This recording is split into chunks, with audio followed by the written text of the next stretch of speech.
Le gouvernement gabonais annonce la mise en place d'une stratégie de relance économique dans l'optique de redynamiser l'économie gabonaise en baisse depuis la venue de la pandémie de la COVID-19. Suite à un rapport provisoire d'un groupe de travail sur la relance de l'économie post-COVID-19, il en ressort que l'atteinte des objectifs est conditionnée par plusieurs réformes économiques. Les réformes vont toucher les secteurs essentiels parce que le problème du Gabon, c'est le manque de diversification. Et dans un manque de diversification, il faut toucher les secteurs clés.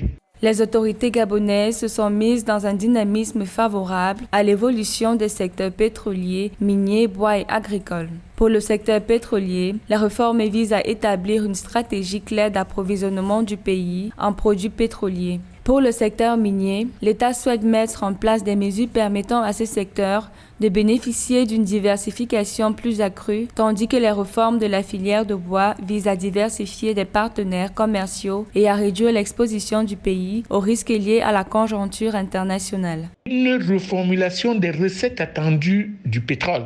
Ensuite, le secteur minier. Il faut continuer à le rendre attractif, mais il faut éviter de lui donner le poids qu'il a actuellement sur les recettes du pays en mettant plutôt l'accent sur la diversification de l'économie dans le volet développement agricole. Le Gabon, qui a des terres arables à profusion, doit reformuler son économie de manière à attendre plutôt des recettes agricoles pour développer son économie et pour augmenter sa résilience face à une crise comme celle du Covid-19.